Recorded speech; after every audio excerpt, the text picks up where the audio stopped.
우리가 금년도 들어서 계시록을 연속하여 우리가 살피고 있습니다. 그런데 새겹줄 새벽 기도회를 시작하는 지난주 말입니다. 지난주가 공교롭게도 계시록 5장 8절이 딱 걸렸습니다. 기도와 관련된 말씀이었습니다. 어떤 내용이었습니까? 네 생물과 24 장로들이 어린 양 앞에 엎드려 각각 금은고와 함께 향이 가득한 금 대접을 가졌으니, 다 같이 시작. 이 향은 성도의 기도들이라고 했습니다. 그래서 이 말씀을 중심으로 그 향은 성도들의 기도였다라는 제목으로 말씀을 전한 바 있습니다. 우리 받으신 주보에 지난주 설교가 잘 요약이 되어 있습니다. 여러분 한 번 더 정리하는 마음으로 꼭 참고하시기를 바랍니다. 구약시대에 여러 제사들이 있었습니다. 하나님께서는 이런 죄를 범했을 때는 이런 제사를 드려라, 이런 절기에는 이런 제사를 드려야 한다 명령하셨습니다. 그 제사들 중에 대표적인 것 몇 가지를 언급한다면 번제, 속죄제, 속건제, 화목제, 그리고 화제, 이 정도로 우리가 생각할 수 있겠습니다. 왜 제사를 여러 종류로 드려야 하느냐? 제사를 드릴 때마다 드리는 제물이 달랐습니다. 어떤 경우에는 소를 드려야 했고, 어떤 경우에는 염소를 드려야 했습니다. 어떤 경우에는 양을 드려야 했고, 비둘기를 드려야 했습니다. 어떤 경우에는 곡식을 드리는 것입니다. 이렇게 제단 위에 제물을 쌓아놓고 이제 하나님 앞에 제사를 드리는 것은 그 제물들을 다 태우는 것입니다. 상상해 보십시오. 제물을 태웁니다. 그런데 올라가는 향은 동일합니다. 소로 드렸든지 염소를 드렸든지 다 올라가는 향은 동일한 것입니다. 그런데 그 향이 도대체 무엇일까? 오늘 요한계시록 5장 8절에서 너무너무 중요한 말씀을 주시죠. 그 향은 성도들의 뭐였다? 기도라. 성도들의 기도라고 말씀하는 것입니다. 향이 하나가 되어서 하나님의 제단에 올라가는데, 하나님 앞에 올라가는데 그 향이 다 성도의 기도였다라는 것입니다. 그 향을 받으신 하나님께서 흡족히 여기시며, 내가 이제는 이 세상을 물로 화하지 않겠다, 내가 이제는 너희들에게 이런 복을 주시겠다 하는 말씀들이 성경에 많이 기록되어 있습니다. 향기를 기쁘게 하나님께서 받으신 것입니다.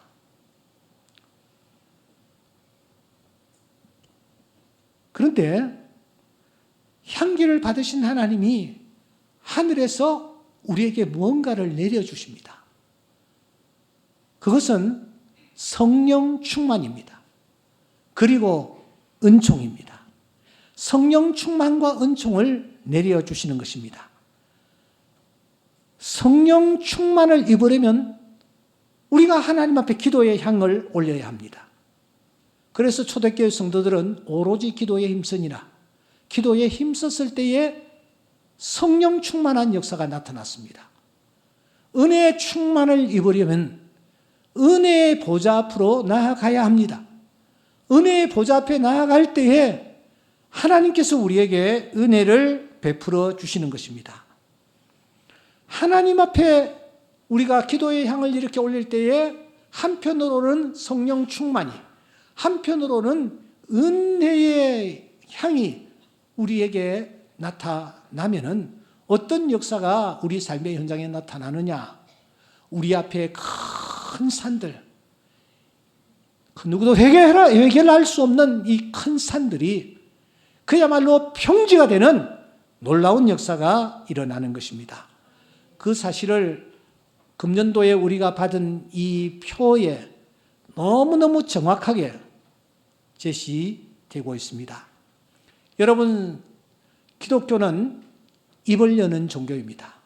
시인함으로 입을 열어야 합니다. 고백함으로 입을 열어야 합니다. 선언함으로 입을 열어야 합니다. 명령함으로 입을 열어야 합니다. 필요할 때는 독백을 함으로 입을 열어야 합니다. 오늘 이 시간 여러분 입을 여실 수 있기를 바랍니다. 입을 열 때에 역사가 나타날 것입니다.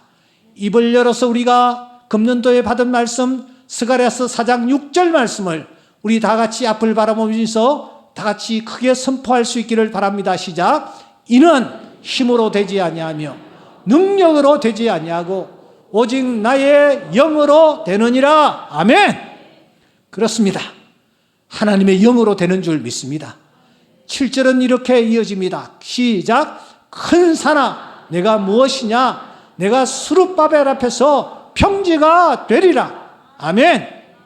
7절 하반절은 어떻게 됩니까? 다 같이 시작. 은총이 그에게 있을지어다. 아멘. 은총이 그에게 있을지어다. 문장 구조를 놓치지 마셔야 합니다. 가운데 큰 산이 있습니다. 이 큰 산이 어떻게 평지가 되는가? 하늘로부터 성령 충만과 하늘로부터 은총이 내려야 합니다. 힘으로도 되지 않습니다. 능으로도 되지 않습니다.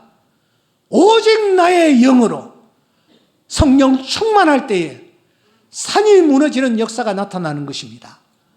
은총을 입을 때에 산이 평지가 되는 역사가 나타나는 것입니다. 그래서 성령 충만 앞에서 공략을 해야 합니다.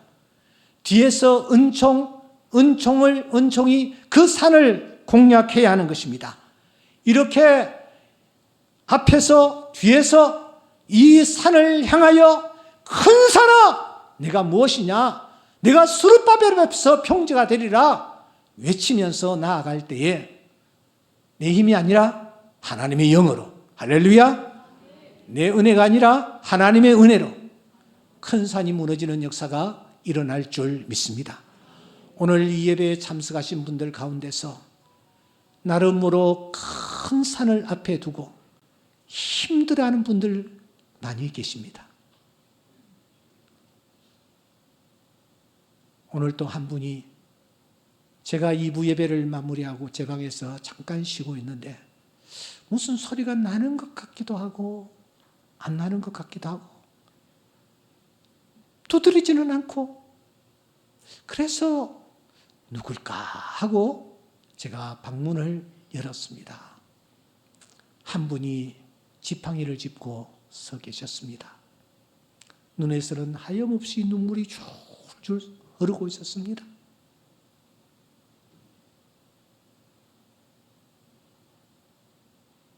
오늘 제가 목사님 교회에 왔습니다.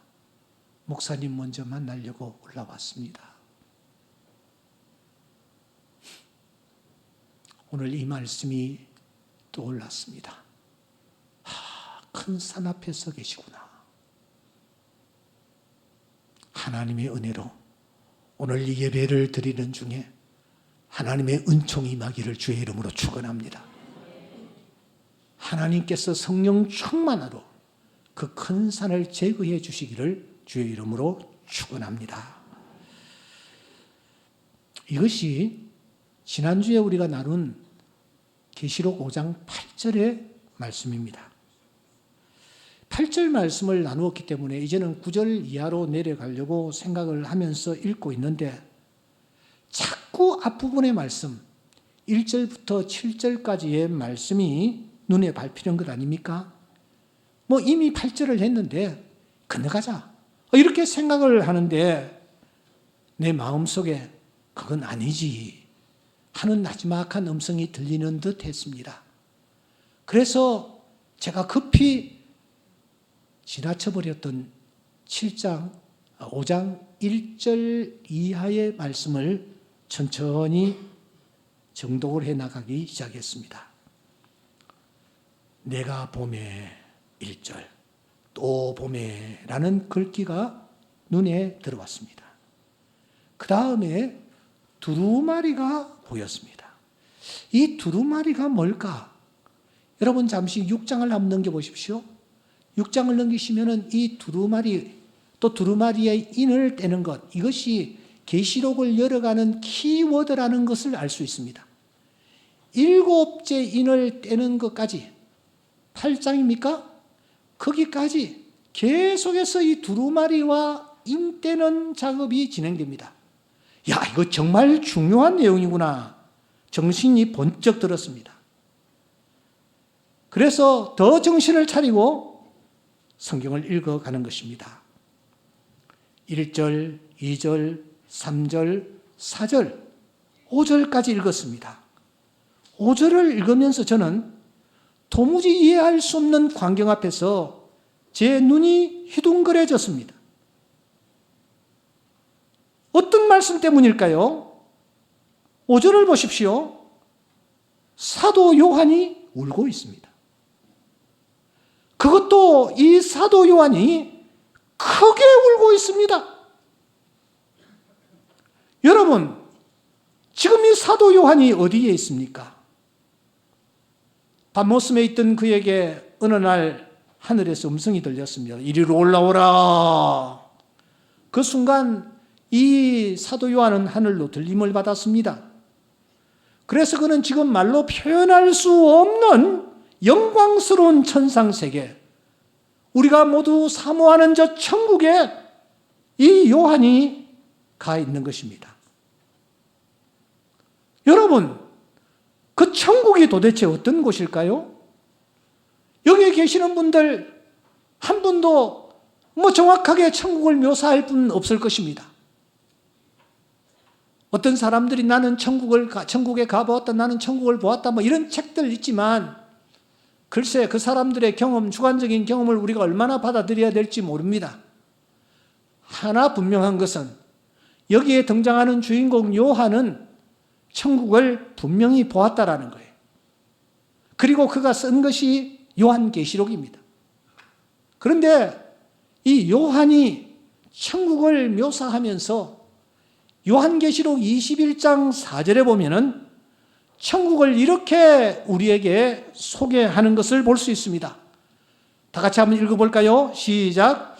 모든 눈물을 그 눈에서 닦아주시니 다시는 사망이 없고 애통하는 것이나 곡하는 것이나 아픈 것이 다시 있지 아니하리니 처음 것들이 다 지나갔음이니라. 여러분, 천국이 어떤 곳입니까? 한마디로 표현하면은 눈물이 없는 곳입니다. 눈물을 흘릴 필요가 없는 곳입니다.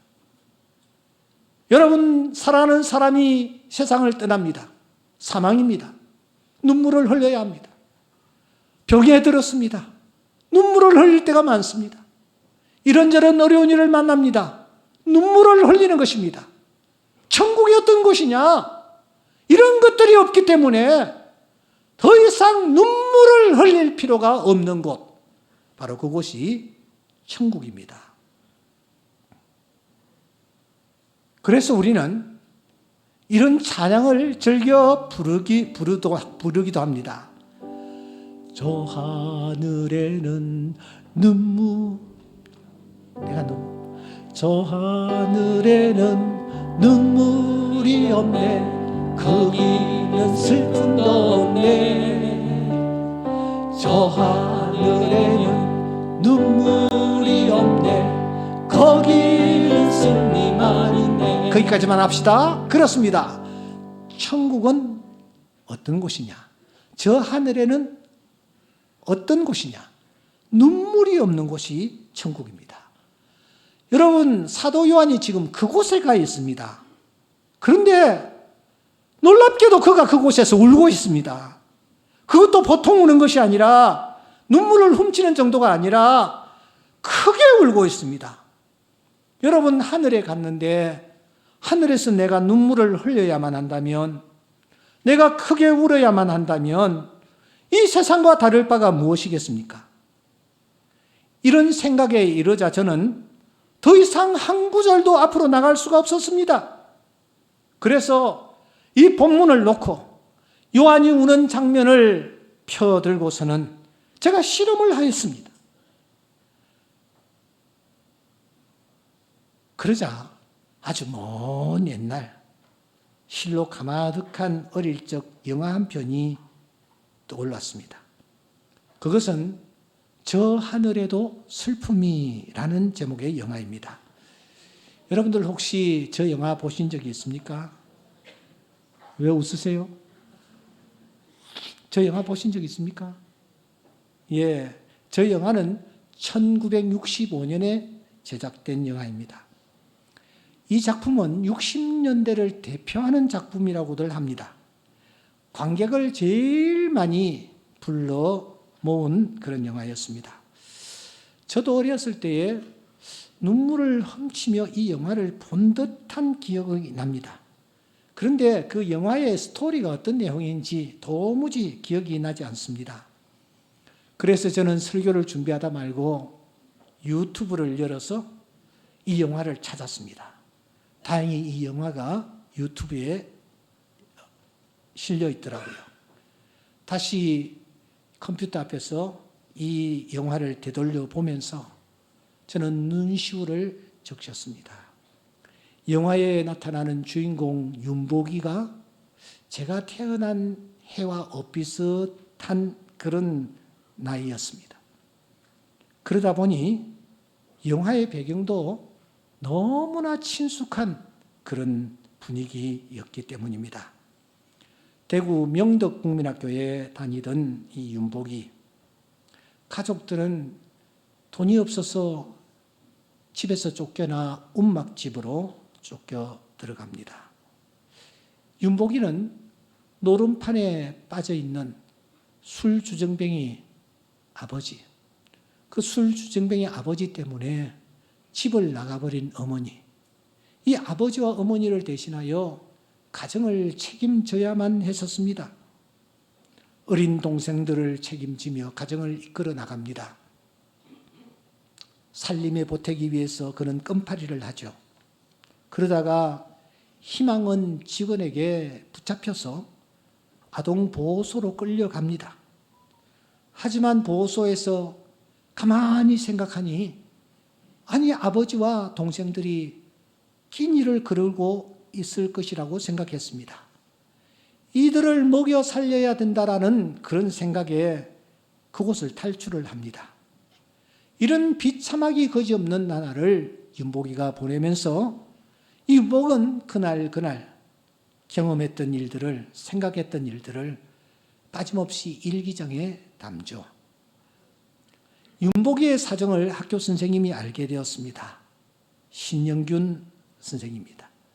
이 신영균 씨가 선생님으로 분장을 했는데 윤복이가 어려운 사정에 놓여 있으며 그 윤복이가 그래도 굳건하게 일기를 쓰고 있다는 사실을 알았습니다.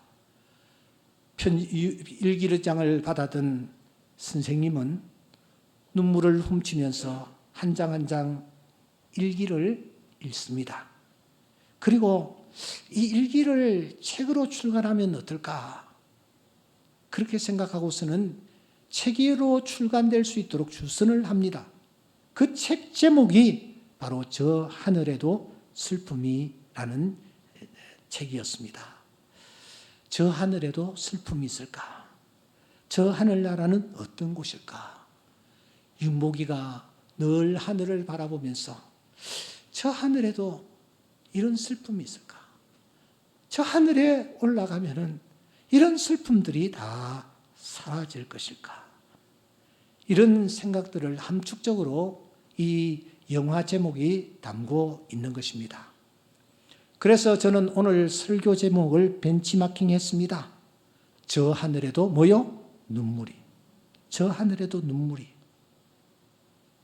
왜냐하면은 사도 요한이 저 하늘에서 눈물을 흘리고 있기 때문입니다. 크게 울고 있기 때문입니다. 그래서 저는 본문을 향하여 질문을 하지 않을 수가 없었습니다. 아니, 요한이 하늘에서 울고 있다. 서럽게 크게 울고 있다. 하늘에도 눈물이 있단 말인가? 또 하나, 이 사도 요한의 울음이 오늘을 살아가는 우리들에게 던져주고 있는 메시지는 도대체 무엇인가? 이런 질문을 본문을 향해서 던지지 않을 수가 없었습니다. 성경을 보면 하늘 문이 열리는 경험을 한 자들이 나오죠.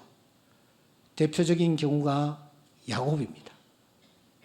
이사야입니다. 에스겔입니다. 스데반입니다. 이런 사람들 앞에 하늘 문이 열렸습니다. 하늘 문이 열리니 야곱은 복을 받았습니다. 하늘 문이 열리니 이사야는 하나님의 인도하심을 받습니다. 하늘 문이 열리니 에스겔은 포로 생활을 하면서 보호하심을 받습니다. 하늘 문이 열리니 스데반은 하나님의 영광을 보는 것입니다.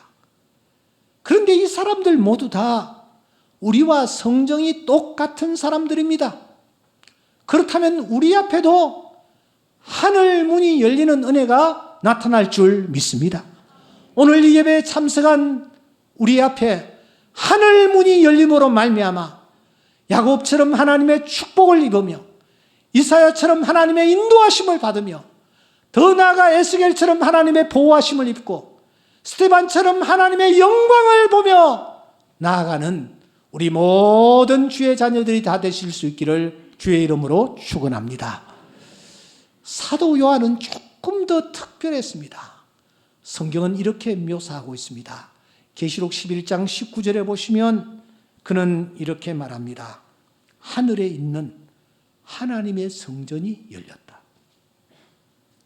사장에서 하늘이 열렸습니다. 11장 19절에 이번에는 하늘에 있는 하나님의 성전이 열렸다. 성전이 열리니까 성전 안에 하나님의 언약궤가 보였다. 그렇게 말합니다. 그러니까 이 사도 요한은 특별한 경험을 했던 것입니다. 단순히 하늘 문이 열리는 정도가 아니었습니다. 하늘에 성전이 있었는데 그 성전이 열렸습니다. 성전 문이 열렸습니다. 성전 문이 열리는 정도가 아니라 그 열린 문을 통해서 하늘 바라보니 성소와 지성소가 구분되어 있는데 지성소를 가리고 있는 휘장이 열렸어요. 중앙에 하나님의 언약궤가 놓여 있는 것 아닙니까? 이스라엘 백성들이 출애굽할 때에 하나님께서 언약궤를 허락하셨습니다. 그 이후에 언약궤는 이스라엘 백성들의 전부였습니다. 요단강을 건널 때에도 언약궤가 제일 먼저 들어갔습니다. 원수들과 싸울 때도 언약궤를 들고 전쟁터로 나가기도 했습니다. 그 언약궤를 잘 모셔두었는데 성경을 자세히 보시면 언약궤가 어느 날 사라져버려요. 그래서 저는 이 언약궤가 도대체 어디 갔을까? 얼마나 찾았는지 모릅니다. 그래도 찾을 수가 없었습니다. 그런데 오늘 요한계시록 11장 19절에 보니까 그 언약궤가 어디에 안치되어 있다고요? 하나님의 성전 안에 지성소에 안치되어 있더라. 우리가 장차 하나님 나라에 다 가게 될 것입니다. 그때 우리 모두는 다 하나님의 이 언약궤를 보게 될 줄 믿습니다. 그러니까 이 사도 요한은 가장 깊숙한 곳까지 가장 자세히 하늘 세계를 보았던 것이 틀림이 없습니다. 이런 그가 제일 먼저 보았던 것이 무엇입니까? 그것은 네 종류의 생물과 24장로였습니다. 이 24장로와 네 생물을 제일 처음 보았습니다. 이들이 그곳에서 무엇을 하고 있는 것을 보았습니까? 먼저 네 생물입니다. 계시록 4장 8절에 보면은 하나님 앞에 경배를 올리고 있습니다. 거룩하다, 거룩하다, 거룩하다 하며 하나님께 경배를 올리고 있습니다. 24장로는 무엇을 하고 있습니까? 보좌에 앉으신 이 앞에 엎드려서 하나님을 경배하고 있는 것을 볼 수 있습니다. 이들은 하늘나라에서 하나님께 보좌에 앉으신 그분께 영광과 존귀와 권능을 받으시기에 합당한 분이라고 노래하며 경배를 올리고 있는 것입니다. 요한이 좀 더 자세히 보니까 이들이 또 하나 아주 인상 깊은 액션을 취하고 있습니다. 그것은 하늘로 쭉 올라온 모든 성도들의 기도의 향을 금 대접에 담아서는 그 대접을 보좌 앞에 올려드리고 있는 것입니다. 이렇게 볼 때에 4장과 5장은 거의 유사합니다. 그런데 좀 더 자세히 살펴보면 강조점이 확연히 다른 것을 우리가 확인할 수가 있습니다. 어떻게 다릅니까? 4장은 창조주 하나님이 주인공이십니다. 그래서 창조주 하나님께 포커스가 맞춰져 있습니다. 그런데 5장은 어떠합니까? 여러분 문명의 흐름을 좀 자세히 보십시다. 5장은 누구에게 포커스가 맞춰지고 있느냐 하는 것입니다. 바클레이 박사는 5장에서 여기에 이 요한이 누군가를 찾고 있다, 그렇게 보고 있습니다. 하늘 세계에 들어간 이 요한이 눈을 두리번거리면서 뭔가를 찾고 있는 것입니다. 지금 요한 앞에는 이루 말로 표현할 수 없는 천국의 영광이 펼쳐지고 있습니다.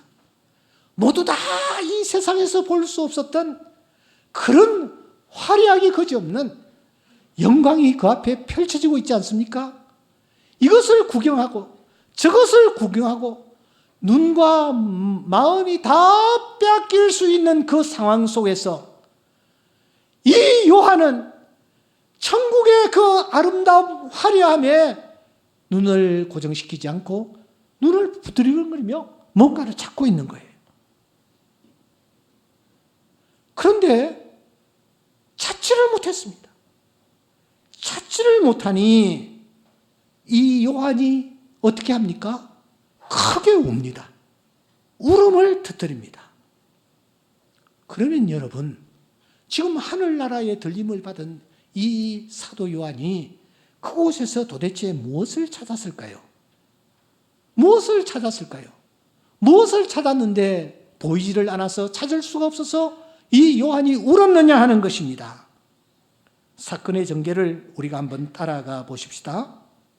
요한의 시야에 두루마리가 들어왔죠. 1절. 그런데 그 두루마리는 보좌에 앉으신 이의 오른손에 쥐어져 있었습니다. 그런데 그 두루마리가 7인으로 봉해져 있었습니다. 7인. 우리가 다음에 분명히 이 부분을 나누고 넘어가야 합니다. 7인이 도대체 무엇인지, 7인을 뗐다라는 것은 어떤 의미를 지니고 있는지, 안팎으로 뭔가가 쓰여져 있었습니다. 그런데 단단히 봉해져 있으므로 펴지지가 않는 것입니다. 바로 그때에 누군가가 나타나 외칩니다. 2절. 누가 그 두루마리를 펴며 그 인을 떼기에 합당하냐? 이렇게 소리를 지릅니다. 그런데 아무리 살펴보아도 아무도 나서지를 않습니다. 그 두루마리를 펴며 인을 뗄 자가 없었던 것입니다. 3절 말씀, 하늘 위에나 땅 위에나 땅 아래에 능히 그 두루마리를 펴거나 보거나 할 자가 없더라 하고 있습니다. 그 광경을 지켜보던 요한이 어떻게 합니까? 4절, 그때 크게 그가 우는 것입니다. 여러분, 이 말씀의 강조점을 찾아야 합니다. 강조점이 무엇입니까?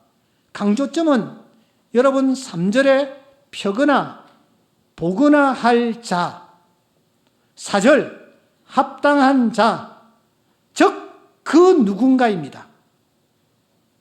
그러고 보니 이 사도 요한이 처음부터 두리번거리며 찾았던 분은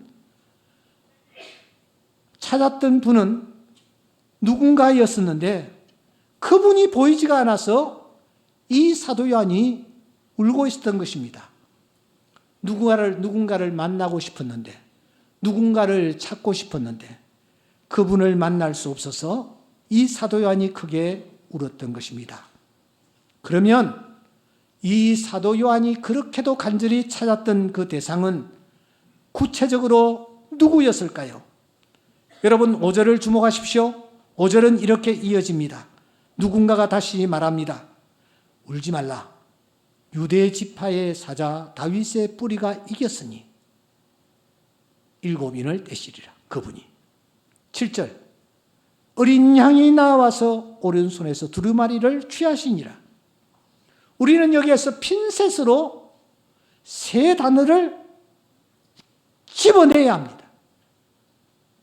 첫째는 유다 지파의 사자입니다. 둘째는 다윗의 뿌리입니다. 셋째는 어린 양입니다.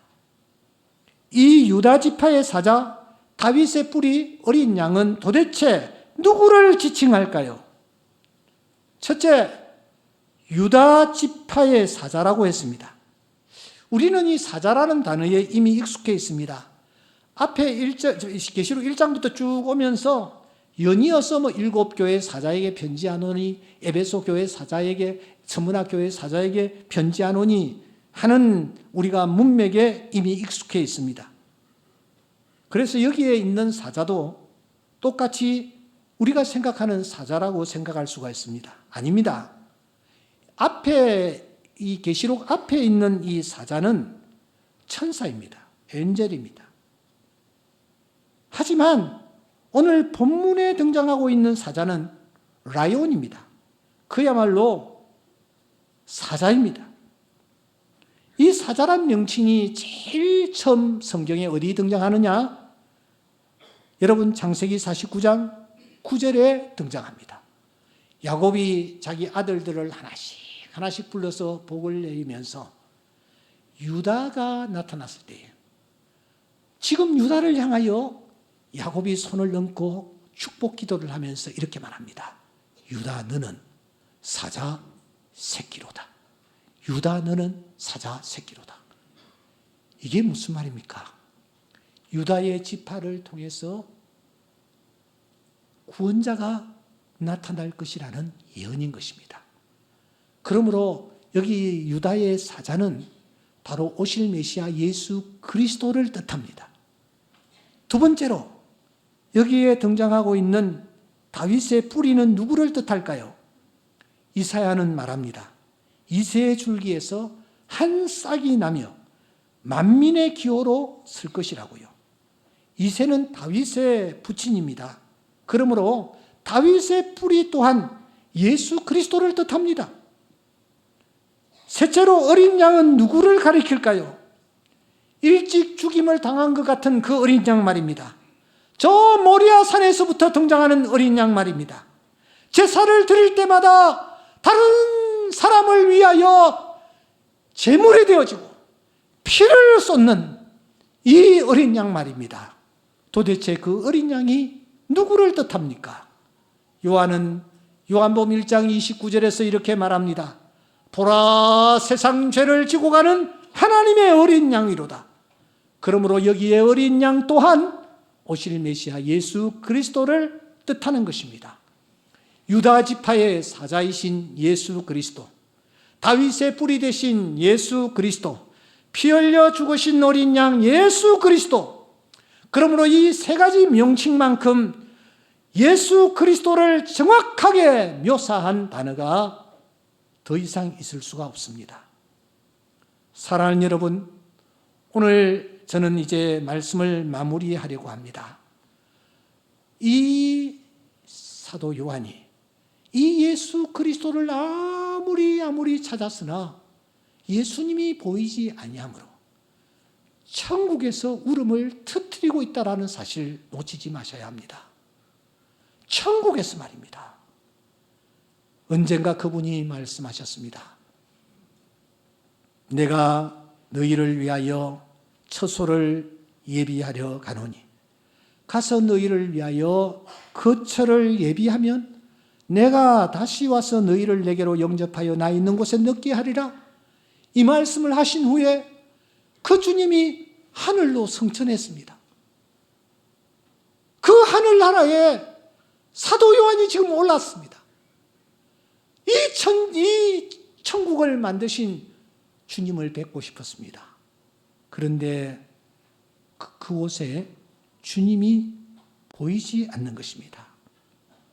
여러분, 예수님이 만들어 놓으신 천국이 얼마나 화려했을까요? 얼마나 시선을 빼앗았을까요? 나사렛 촌사람 요셉과 마리아가 예수님과 함께 수도 서울 예루살렘으로 올라갔습니다. 예배를 드리고 돌아오는데 그 촌사람 촌떡이 이 요셉과 마리아에게 이 예루살렘이 얼마나 화려했던지 정신이 다 빠져버렸어요.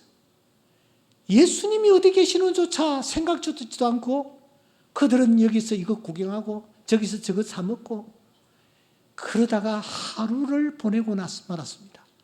하루를 보내고 난 뒤에야 비로소 예수님이 안 계시는데 이렇게 생각하고서는 사흘 길을 예수님 찾아 예루살렘까지 성전까지 다시 이르지 않았습니까? 예루살렘 성전에 혼이 빠졌는데 하늘나라의 천국이 얼마나 멋있었겠습니까? 그럼에도 불구하고 사도 요한은 그 아름답고 화려한 천국보다 더 소중하게, 더 귀하게 생각했던 것이 예수님이십니다. 다윗의 뿌리이신 예수 그리스도, 어린 양이신 예수 그리스도, 유다의 사자이신 예수 그리스도, 그 예수님을 천국에서 만나려고 아무리 살펴봐도 예수님이 계시지 않는 거예요. 그래서 그가 크게 울었을 때에 여러분 7절을 주목하시기 바랍니다. 그때에 어린 양이 나타납니다. 어린 양이 나타나 두루마리를 취하시는 것입니다. 이때부터 이제는 보좌에 앉으신 하나님보다 어린 양이신 예수 그리스도께서 말세에 되어질 일들을 컨트롤하시고 지배해 나가시는 것을 우리가 보게 되는 것입니다. 요한이 하늘나라의 그 화려한 영광보다 예수님을 만나려고 했던 마음, 예수님을 보려고 했는데 예수님을 볼 수 없었을 때에 크게 우는 그 마음, 그 울음을 보시고 들으시고 우리 예수님께서 얼마나 기뻐하셨을까요? 사랑하는 여러분, 여러분들은 이런 울음을 평생에 한번 울어보신 적이 있습니까? 신앙생활하면서 주님 때문에 이런 눈물을 흘려보신 적이 있느냐는 것입니다. 성경에는 유일하게 한 여성이 이 눈물을 흘리고 있는 것을 확인할 수 있습니다. 요한복음 20장에 보시면 11절에 마리아라는 여성이 등장을 합니다. 이 여성이 울고 있습니다. 왜 울고 있습니까? 예수님을 무덤에서 만나리라고 기대했는데 예수님이 계시지 아니하므로 마리아는 무덤을 떠나지 못하고 무덤 곁에서 울고 있습니다. 여기 운다라는 단어가 무려 3번이나 등장하는데 이 단어가 클라이오입니다. 이 클라이오라는 이 단어가 바로 오늘 성경에 사도 요한이 울었던 바로 그 울음입니다. 그 울음을 들으신 주님께서 어떻게 하셨습니까? 울고 있는 마리아에게 나타나셔서 부활하신 그 영광스러운 모습으로 제일 첫째 번 하신 말씀이 마리아야, 마리아야. 여러분들이 아멘 하실 때까지 마리아야, 마리아야 하셨습니다. 얼마나 주님이 기쁘셨는지, 울고 있는 마리아의 모습을 보면서 얼마나 기뻐하셨는지 우리는 넉넉히 짐작할 수가 있습니다. 사랑하는 성도 여러분, 여러분들은 지금 어떤 세상을 꿈꾸고 있습니까? 어떤 삶을 꿈꾸고 있습니까? 화려한 아파트입니까? 높은 고층 빌딩입니까? 최고의 차량입니까? 요트입니까? 무엇을 꿈꾸고 있습니까? 사도 요한은 이 모든 것보다 더 화려한 천국에 가서 천국의 그 화려한 모습보다도 예수님을 만나기를 소원했고 예수님이 최고라고 생각했기에 예수님 뵙기를 그렇게 원했던 것입니다. 그 예수님을 배울 수가 없었을 때에 그는 크게 하늘에서 울었던 것입니다. 오늘 우리에게도 이 울음이 있을 수 있기를 주의 이름으로 축원합니다. 이 울음이 있을 때에 주님이 기뻐하시며 우리에게 다가오셔서 놀라운 은혜 우리에게 베풀어 주실 줄 믿습니다. 기도드리겠습니다.